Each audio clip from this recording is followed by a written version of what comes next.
This morning, I left Nagoya City, Japan's motor city, which is home to the Toyota company. It's a modern city with a bunch of skyscrapers and, of course, millions of Toyota cars. I can't believe that it was just 1 hour ago that this train left Nagoya Station. Look at this. This is a country where beautiful rice paddy fields are going on endlessly.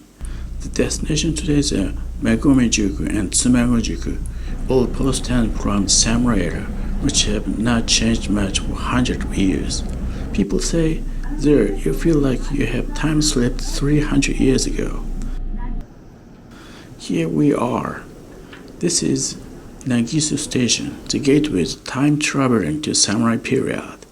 This is seriously a samurai village surrounded by mountains in all directions. In Japan, you never know what will happen next. Just 1 hour ago, I was in a super modern city. Then, in 30 minutes, I'll be in a samurai town. There are only 2 buses route. Each has only 5 buses per day. I don't believe that the post town is an international renowned travel destination. This one is bound for Magome-juku post town, which is 10 kilometers down the south. They both stop at Tsumago-juku post town, which is just a couple of kilometers away. If we are traveling in a small group of people, a cab can be a good option. For Magome-juku, it costs about 6,000 yen, and for Tsumago-juku, 1,600 yen. The bus fares are 600 and 300 yen. Amazing. This is a real bus.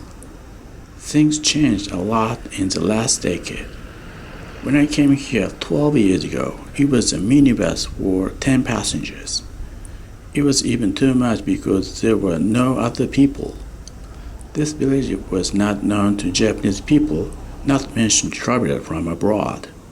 First, I'm going to look around the Tsumago-juku post town, then hike down to Magome-juku, which is the opposite of what most hikers do. This is the Tsumago-juku bus stop. You would not want to save 300 yen by coming here on foot because you travel take an unpleasant path for more than 1 hour. I'm literally in the mountains. The air is super fresh. The sign says the street is designated as a historic structures preserved area since 1976. Despite its absolutely unique townscape, Tsumago-juku never got huge public attention until several years ago. Maybe it was not because the town is a boring travel destination, but an extremely bad access from other cities. This is a street. Is this real? I feel like I have time traveled 300 years ago. It's not the studio for shooting samurai movies or a theme park. Everything's real. This is exactly what streets looked like 300 years ago. Even Kyoto, the ancient capital of Japan, doesn't look like authentic as this place does. This place reminds me of Galapagos Islands, where ancient species are still alive because the islands are completely isolated from the rest of the world. Yes, Tsumago-juku is a cultural Galapagos. This place serves green tea and traditional confectionery. Look at the Chinese character. It means ice. I'm glad to see this super retro sign that we don't see anymore in much of Japan. It's very nostalgic. They have shaved ice, which is ideal for hot summer days like today. This business deals in traditional Japanese confectionery. They sell kurikenton, a kind of sweet made of chestnut, which I think a local specialty.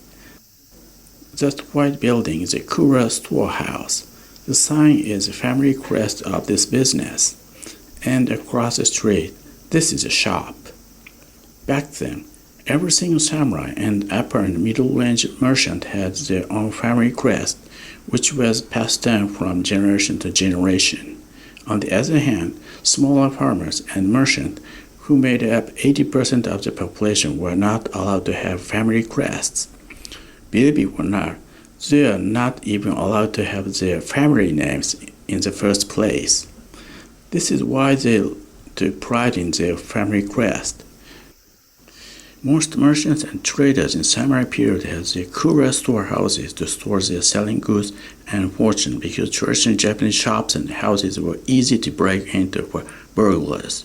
Wooden structures were also extremely vulnerable to fire accidents. Kura has thick walls made from mud and plaster, meaning it's highly fireproofing. This wall style is named yokohane, which places wooden plates to protect the mud wall inside from water. This area is famous for, even notorious for, enormous amount of rainfall. Actually, it rains almost every day around 5 p.m. in the summer. This originally practical style has enhanced aesthetics. This townhouse is tourist information. The sign in this traditional Chinese and simplified Chinese and Korean as well. I think the majority of the visitors today are foreigners. Only 40% are Japanese people. I see a lot of Chinese travelers, probably from Hong Kong and Taiwan. The inside is very modern and clean. There are no tatami mat rooms here. The staff here are English-speaking people. Is this a kind of historical museum? It's actually the post office. Look at this mailbox. It looks like it has been here since the office opened up. It dates back about 150 years ago, meaning it's one of the oldest post offices in Japan.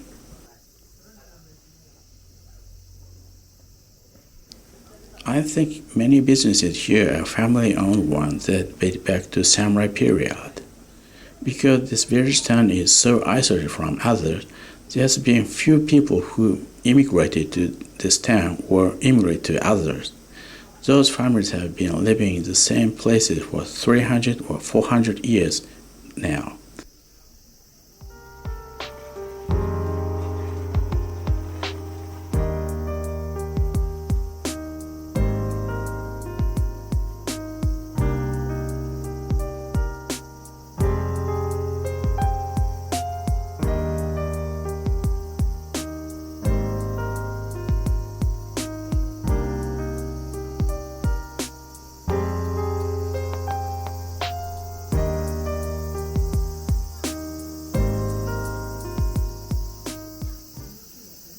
This place makes a steamed pan with different fillings.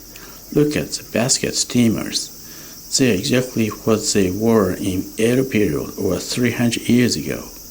They are pretty hearty and handy meal for hikers who have walked up and down between peaks from Magome-juku post town. Look at the window. This is koshimado, the common window style of traditional Japanese townhouses. You can't see the inside from the outside, while they can see you from the inside because each bar is a kind of a triangular shape. Traditional townhouses has no glasses or curtains for windows.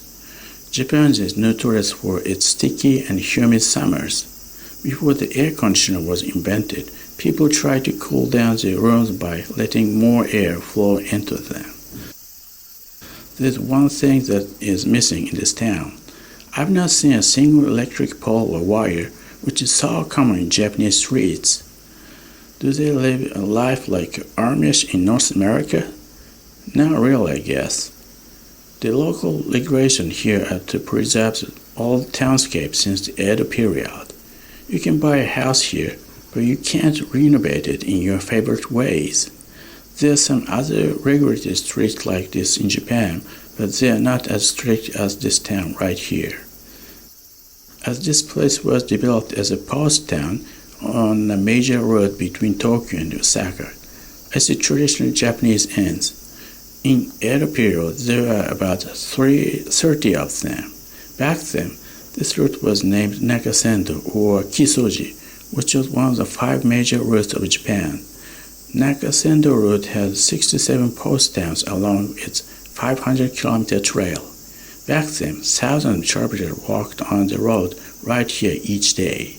Because riding horses was not allowed for security reasons, they traveled on foot all the way from Tokyo to Kyoto or Osaka.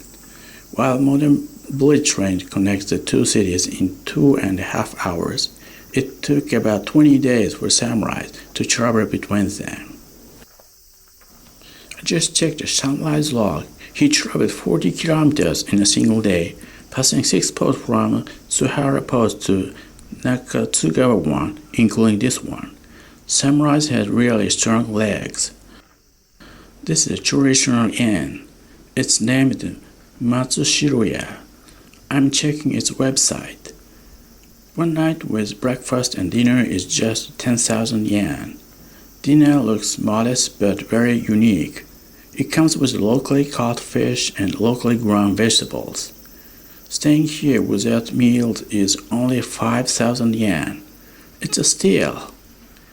You can experience an authentic samurai inn where a movie company shot the samurai film. This house is open to the public. Look at this wall. It's made of mud. They mixed with straw to make it more durable.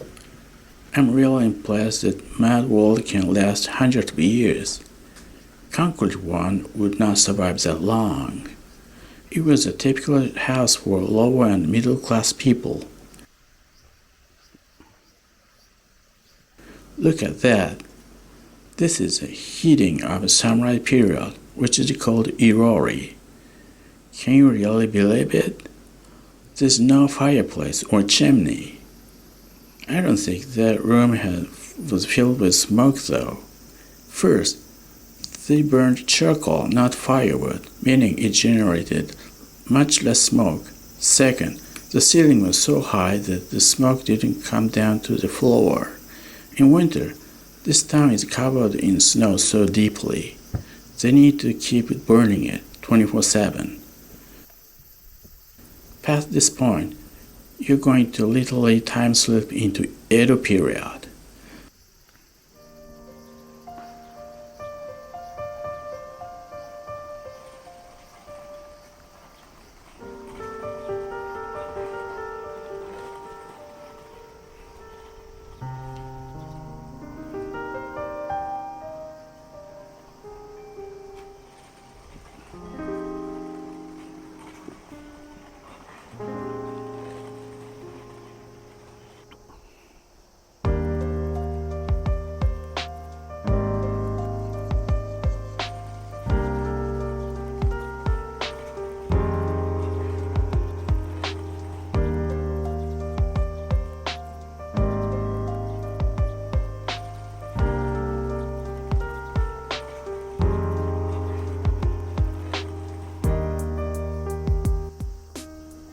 This shop sells the Kurikinton chestnut sweets.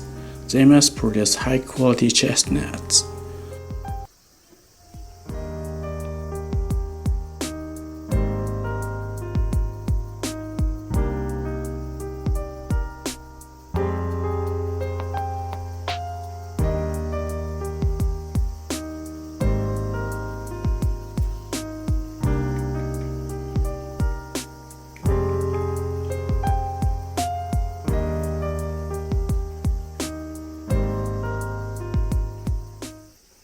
They cover a fire hydrant in a wood box to preserve the authentic townscape.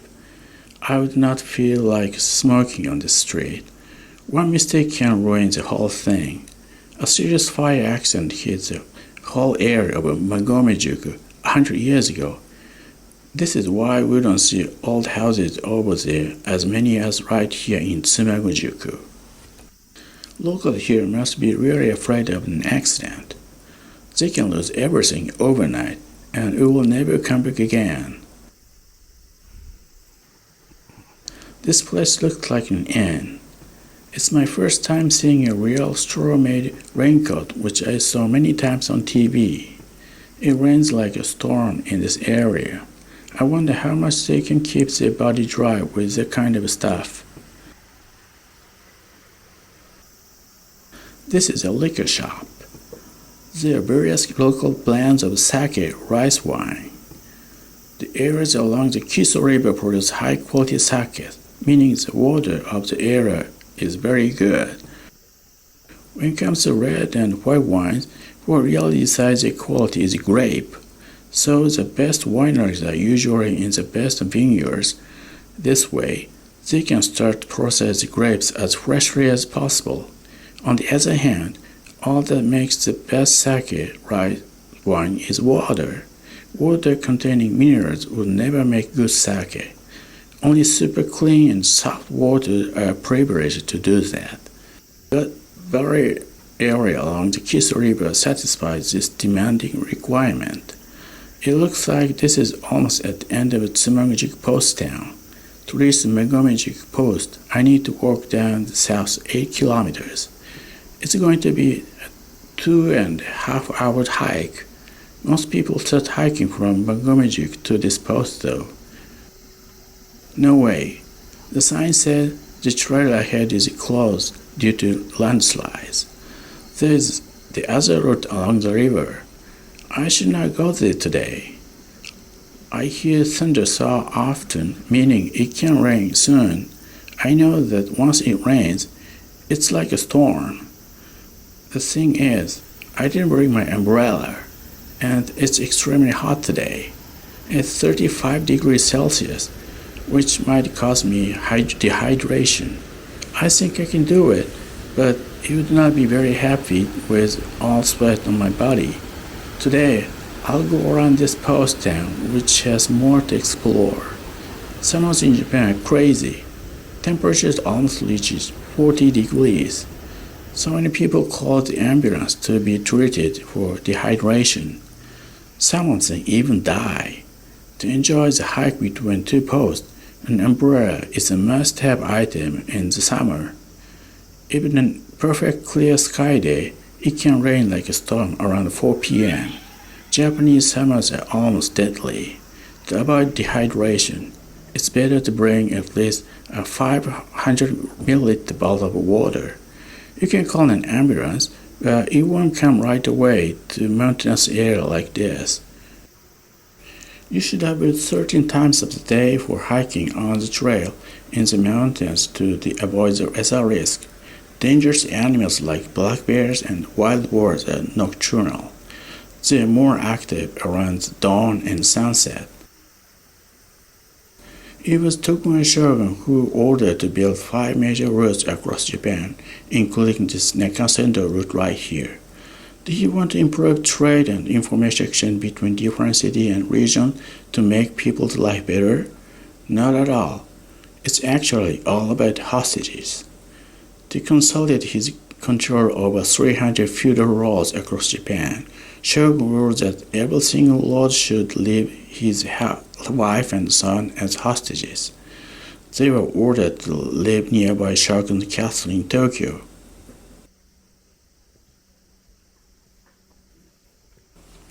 Lords spent 1 year in their domains. Then for the next year, they came to Tokyo to live with their families. Samurai is not an easy job. How come they had to live alone for every 2 years? On the way, lords need to be accompanied by thousands of vessels. To make that kind of extremely large group travel faster and easier, Shogun ordered to build the 5 major routes and encouraged a number of post towns to be developed on the major routes. In this weird travel system, tourism in Japan grew a lot. For example, a lot of Kanazawa province traveled like a parade. He was followed by 2,000 people. Their travel expenditure was equivalent to $10 million US, which they had to do every other year. There are about 300 feudal lords across Japan. Post-town rated businesses made a lot of money, tons of money. I'm going to take a quick bite.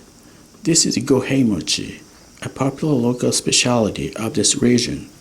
It's a rice cake with sweet miso paste on it. This is almost like a rice ball. Usually, it's between mochi rice cake and half-pounded rice. One interesting thing about the gohei mochi is that each shop has its own taste. This is a Kura's storehouse. Look at this thick wall. I think it was filled with goods in Edo Period. This is a roadside shrine that honors a spiritual luck.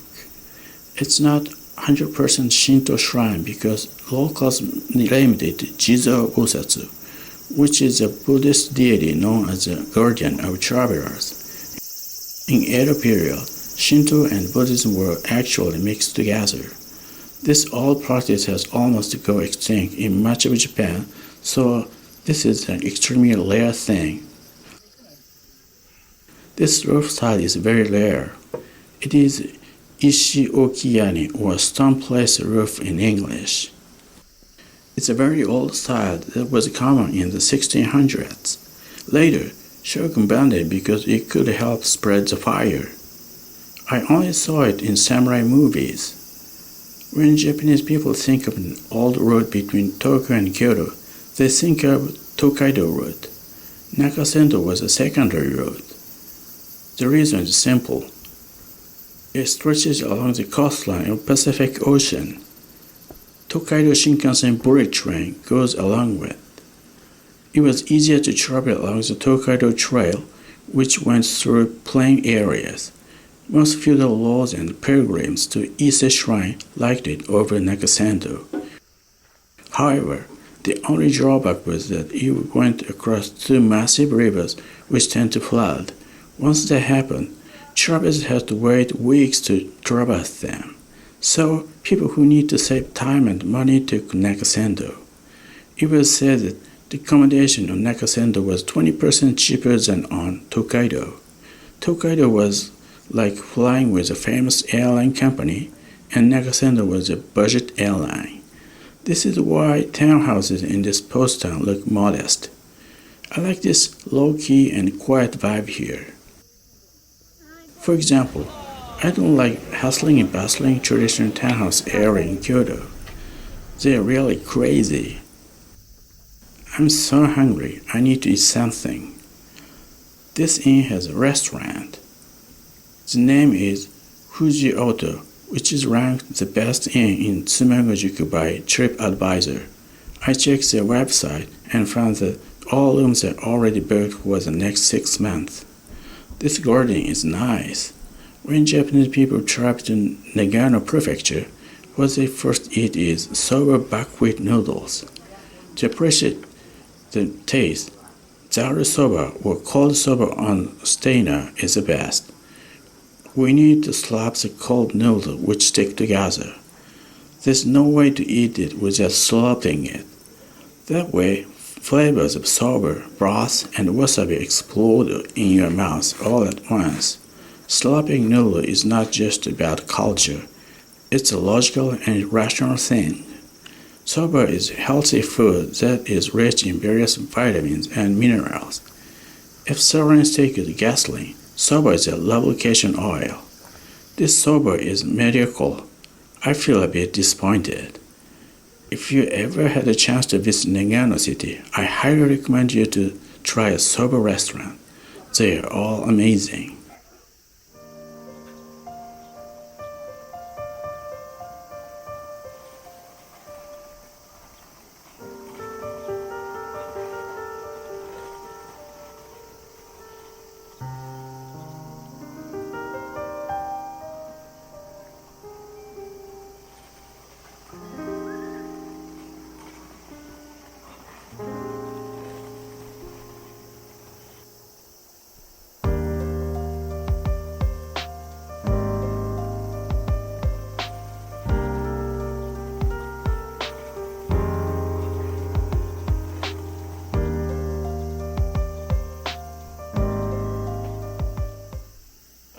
This place is the reason for this post town exists.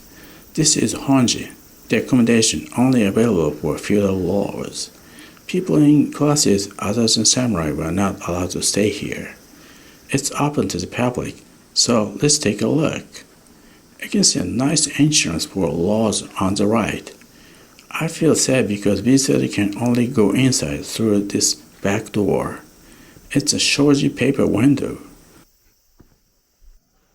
This is kitchen. Yes, the ceiling is set so high to keep the smoke from staying lower.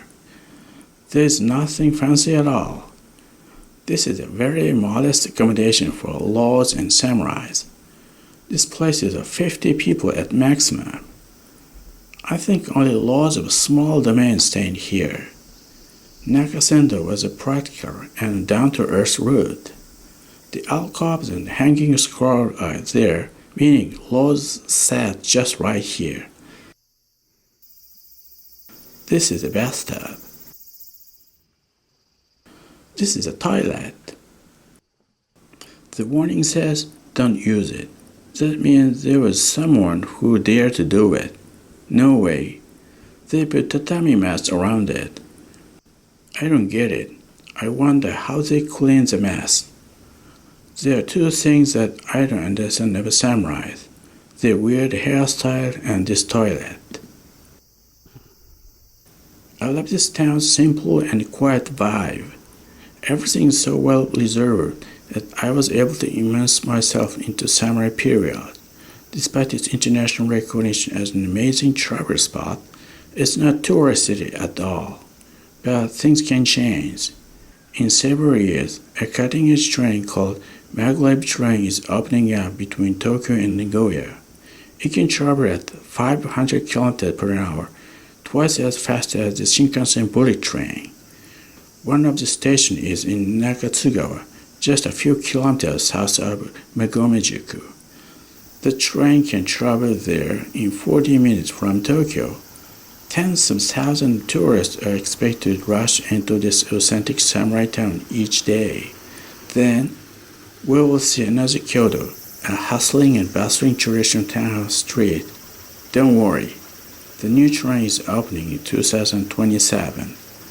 There's still time left to appreciate the quiet and authentic vibe here. So, come to this amazing town before it's too late. Thanks for watching, and I'll see you in the next video.